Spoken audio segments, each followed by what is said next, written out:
Licence निकाल्दै हुनुहुन्छ वा निकालिसक्नु भएको छ भने यो भिडियो तपाईको लागि एकदमै जरुरी रहेको छ।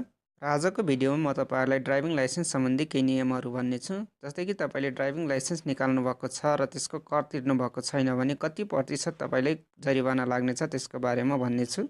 नमस्कार साथीहरु, म सुमन र स्वागत छ तपाईहरुलाई नेपाली टेक्निकल फ्रेन्ड युट्युब च्यानलमा। र यदि तपाई यस च्यानलमा नयाँ हुनुहुन्छ भने यस च्यानललाई सब्स्क्राइब गर्नुहोला र त्यसैगरी बेल आइकनलाई थिच्नुहोला, जसले गर्दा नयाँ भिडियोको नोटिफिकेसन तपाईको मोबाइलमा आउनेछ। साथीहरु, यदि तपाईले लाइसेन्सको कर तिर्नु भएको छैन भने तपाईले जरिवाना लाग्ने गर्छ। त्यसैले तपाईले समयमै लाइसेन्सको कर तिर्नुहोला।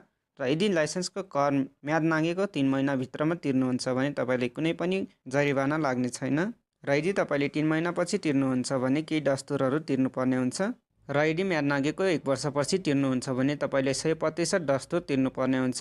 त्यसैगरी 2 वर्षको तिर्नुहुन्छ भने 200%, 3 वर्षको तिर्नुहुन्छ भने 300%, त्यसैगरी 4 वर्षको लागि 400% र 5 वर्षको लागि 500% तिर्नुपर्ने हुन्छ। र यदि 5 वर्ष कट्यो भने तपाईको लाइसेन्स खारेज हुनेछ र तपाईले नयाँ लाइसेन्स बनाउनु पर्ने हुन्छ। र त्यसको लागि सुरुदेखि नै लाइसेन्सको तयारी गर्नुपर्ने हुन्छ। त्यसैगरी एक्जाम दिनुपर्ने हुन्छ र ट्रायल पनि पास गर्नुपर्ने हुन्छ।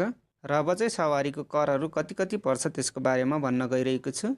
र ठुलो सवारीको लागि तपाईले 3000 पर्छ भने मझौला सवारीको लागि 2500 पर्छ। त्यसैगरी मोटरसाइकल बाहेकका सवारीको लागि 2000 र मोटरसाइकलको लागि र स्कुटरको लागि चाहिँ 1500 पर्ने गर्छ। र साथीहरु, मलाई आशा छ कि तपाईहरुलाई यो भिडियो राम्रो लागेको होला र यस भिडियोबाट तपाईले केही न केही सिक्नु भएको होला। र यदि तपाईहरुलाई लाग्छ कि यो भिडियो तपाईको साथीहरुले पनि हेर्नु पर्ने हुन्छ भने तपाईले यस भिडियोलाई शेयर गरिदिनु होला र त्यसैगरी यस भिडियोलाई लाइक गर्नु होला र यस च्यानललाई सब्स्क्राइब गर्नु होला। धन्यवाद।